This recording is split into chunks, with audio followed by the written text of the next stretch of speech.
Hello दोस्तों, welcome back to News Academy. कैसे हैं आप लोग? मैं बहुत अच्छा हूं, आशा करता हूं आप लोग भी अच्छे होंगे।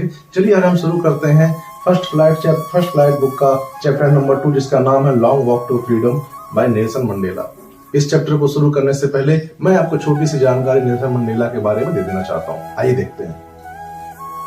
आपने 9th क्लास में उनके बारे में कुछ न कुछ जरूर पढ़ा होगा। अगर याद नहीं आ रहा तो कोई बात नहीं, मैं याद दिला देता हूँ। नेल्सन मंडेला साउथ अफ्रीका के फर्स्ट ब्लैक प्रेसिडेंट बने। उन्होंने अपार्थाइड पॉलिसी के खिलाफ बहुत ही लंबी लड़ाई लड़ी। अब आप ये सोचेंगे कि ये अपार्थाइड पॉलिसी होता क्या है। ये एक ऐसा पॉलिटिकल सिस्टम था जिसमें लोगों को उनके कलर और रेस के बेसिस पे सेपरेट कर दिया जाता था और उन्हें बहुत सारी राइट्स से दूर रख दिया जाता था। लेकिन नेल्सन मंडेला ने इस पॉलिसी के खिलाफ आवाज उठाई, जिसके कारण उन्हें 30 सालों तक जेल में बिताना पड़ा। आप सोच सकते हैं 30 सालों तक व्हाइट्स ने ब्लैक्स पर 2 सेंचुरी तक रूल किया। Can you believe it? 2 century यानी कि 200 सालों तक। लेकिन अंत में पॉलिटिकल इलेक्शन हुआ और नेल्सन मंडेला वो इलेक्शन जीत गए। हमेशा की तरह बुराई पे अच्छाई की जीत हुई। उन्होंने 400 सीट्स में 252 सीट्स जीतकर एक नया इतिहास लिख दिया और वो बन गए न्यूली फॉर्म्ड साउथ अफ्रीका के फर्स्ट ब्लैक प्रेसिडेंट। इस चैप्टर में नेल्सन मंडेला ने अपने लाइफ के सबसे बड़े ऐतिहासिक पल के बारे में बताया है। तो ये रही छोटी सी जानकारी जो आपको इस चैप्टर को समझने में बहुत ज्यादा हेल्पफुल होगी। अब आइए इस चैप्टर को हम लाइन बाय लाइन समझते हैं और अच्छी तरह समझते हैं। और इस चैप्टर को समझने के बाद फिर जो भी इससे आवश्यक जानकारी क्वेश्चंस होंगे उसे अपने कॉपी में या पॉइंट्स होंगे कॉपी में नोट करते रहेंगे। आइए देखते हैं। तो 10 मई 1994 की सुबह एक नया सवेरा लेके आया था, बिल्कुल bright and clear.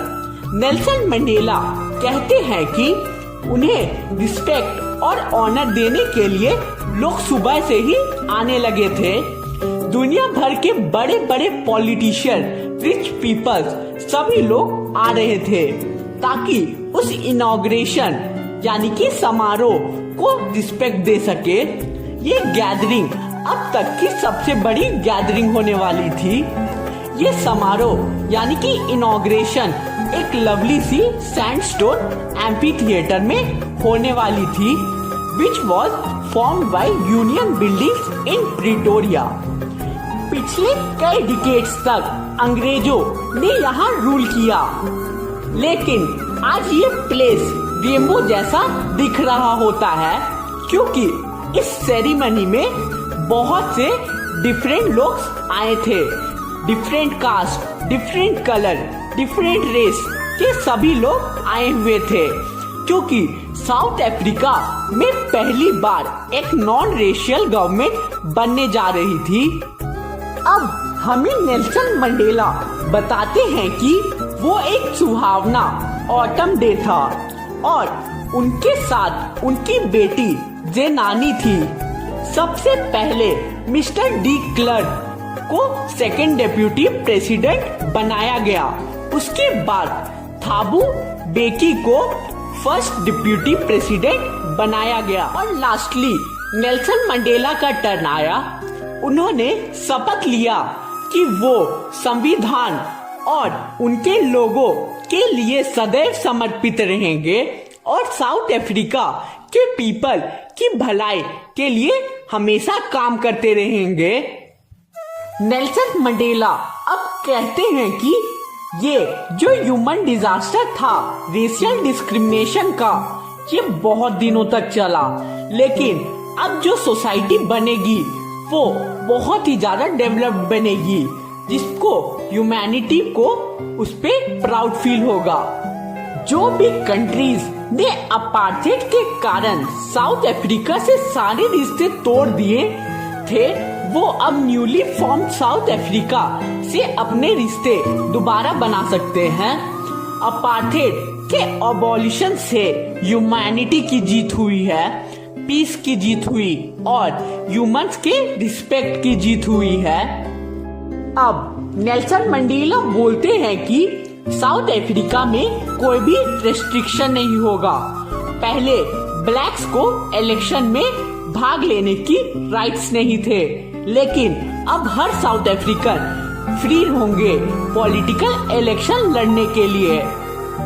Nelson Mandela अब कसम खाते हैं कि अब से उनके कंट्री में कोई भी पॉवर्टी नहीं होगी, ना ही किसी को उनके राइट से दूर रखा जाएगा और ना ही किसी को भी कोई भी रीजन के कारण उनके साथ डिस्क्रिमिनेशन नहीं किया जाएगा। जब कुछ पलों बाद हमने ऊपर की ओर देखा तो खूबसूरत सा एक दृश्य देखने को मिलता है। साउथ अफ्रीका के fighter jets, helicopters union building के ऊपर अपना करतब दिखा रहे थे। ये सभी चीजें बस लॉयल्टी और पीस दिखाने का छोटा सा तरीका था कि अब साउथ अफ्रीका में कोई भी अलग नहीं है, सभी साउथ अफ्रीकन सब एक साथ हो चुके हैं। इससे कुछ देर पहले ही साउथ अफ्रीका के general, police officer, defence force ने एक साथ शपथ लिया कि वो अब इस न्यूली फॉर्म्ड गवर्नमेंट के प्रति हमेशा लॉयल यानी कि वफादार रहेंगे। अब नेल्सन मंडेला बोलते हैं कि आज जो लोग उन्हें सैल्यूट कर रहे होते हैं वही लोग उन्हें कुछ दिन पहले अरेस्ट किया करते थे। कुछ देर बाद एक इम्पाला जेट आसमान में रेड, ब्लैक, ग्रीन, ब्लू और गोल्डन स्मोक छोड़ता है और साउथ अफ्रीका के फ्लैग को दर्शाता है। इस दिन साउथ अफ्रीका में दो नेशनल एंथम गाए गए। व्हाइट्स अपना अलग नेशनल एंथम गा रहे थे और ब्लैक अपना पुराना नेशनल एंथम गा रहे थे। व्हाइट्स ना कोसू सिकलेल आई अफ्रीका गा रहे थे और ब्लैक डाई स्टेप गा रहे होते हैं। जल्दी ही ये नेशनल एंथम सभी साउथ अफ्रीकन्स के जुबान में अच्छी से याद हो जाएगा।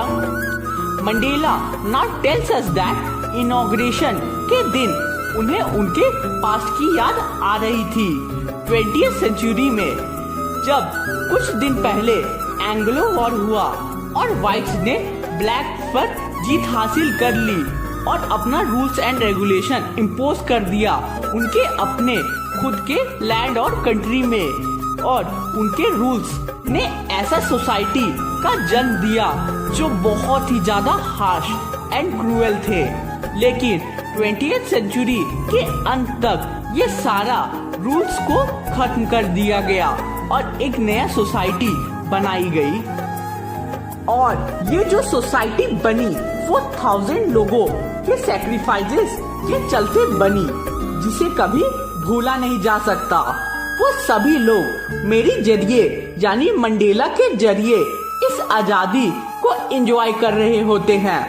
अपार्थेड की पॉलिसी एक ऐसी पॉलिसी थी जिसकी चोट के निशान हमेशा रहेंगे और इसे बाहर निकलने के लिए काफी ज्यादा मेहनत करनी पड़ेगी।